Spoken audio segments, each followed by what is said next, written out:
വയനാട്ടിലെ കാട്ടാൻ ആക്രമണം നിയമസഭയിൽ ചർച്ച ചെയ്യാൻ വിസമ്മതിച്ച് സർക്കാർ.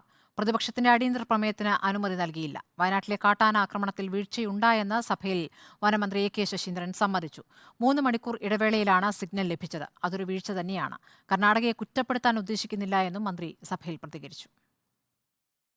സിഗ്നൽ ലഭിക്കുന്നതിനുള്ള കാലതാമസം വന്നതുകൊണ്ട് കോയമ്പത്തൂരിൽ നിന്നും വാങ്ങിയ ആരെ ഉപയോഗിച്ചാണ് ലൊക്കേഷൻ ഇപ്പോൾ നടത്തുന്നത്. ഈ ദാരുണ സംഭവത്തിന് ശേഷമാണ് ദൗർഭാഗ്യവശാൽ കർണാടകത്തിൽ നിന്നും ഇതിനുള്ള ഒരു കണക്ഷൻ ലഭ്യമാക്കിയത്.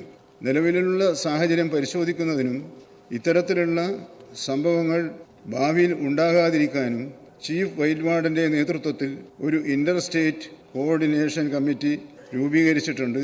ആ കമ്മിറ്റി 2 ദിവസത്തിനകം യോഗം കൂടി ഇത്തരത്തിലുള്ള പോരായ്മകൾ പരിഹരിക്കാനുള്ള നടപടികൾ സ്വീകരിക്കുന്നുണ്ട്. ജനം മരണഭീതിയിലാണെന്നും ആളുകളുടെ ജീവൻ വന്യജീവികൾക്ക് വിട്ടു നൽകിയെന്നും പ്രതിപക്ഷ നേതാവ് കുറ്റപ്പെടുത്തി. നഷ്ടപരിഹാരം ഔദാര്യമല്ല എന്നും വി.ഡി. സതീശൻ പറഞ്ഞു. മുമ്പെങ്ങുമില്ലാത്ത ഗുരുതര സാഹചര്യമാണെന്ന് ടി. സിദ്ദിഖ് എം.എൽ.എയും പ്രതികരിച്ചു. അടിയന്തര പ്രമേയം ചർച്ച ചെയ്യാൻ അനുവദിക്കാത്തതിൽ പ്രതിഷേധിച്ച് പ്രതിപക്ഷം ഇറങ്ങിപ്പോയി. ഇവിടെ മന്ത്രിയുടെ മറുപടിയിൽ ഏറ്റവും മുഴച്ചു നിന്ന കാര്യം ജനക്കൂട്ടം അക്രമാസക്തരായി ജില്ലാ കളക്ടറെയും SP-യെയും തടുത്തു നിർത്തി എന്നുള്ളതാണ്. അത് ആ ഏരിയയിലുള്ള ആളുകളൊക്കെ വൈകാരികമായി പ്രതികരിക്കുന്ന ആളുകളാണ്. മരണഭയത്തിന് ഇടയിൽ നിൽക്കുന്ന ആളുകളാണ്. ഒരു സംഭവം ഉണ്ടാകുമ്പോഴുള്ള സ്വാഭാവികമായ പ്രതികരണമാണ്. ഇനി അവർ മാവോയിസ്റ്റുകളാണ്, അവർ തീവ്രവാദികളാണ്, അവർ കുഴപ്പക്കാരാണെന്ന് പറഞ്ഞാൽ അവരുടെ മെക്കിട്ട് കയറാൻ പോകണ്ട.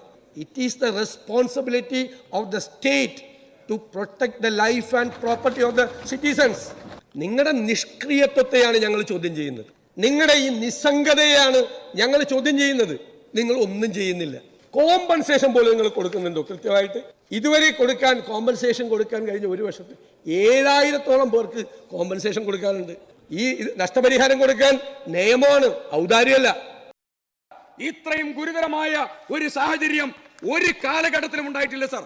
വിവരം ലഭിച്ചിട്ടും അപകടകാരിയായ മുഴയാനയെ തുരുത്തുന്നതിൽ ഒരു നടപടി സ്വീകരിക്കുന്നതിൽ പരാജയപ്പെട്ട, നിയമപരമായ ഒരു നടപടികൾക്ക് നേതൃത്വം കൊടുക്കാത്ത ഈ ഗവൺമെന്റ് ആണ് സാർ ശ്രീ അജിയുടെ മരണത്തിന്റെ 1ാമത്തെ പ്രതി.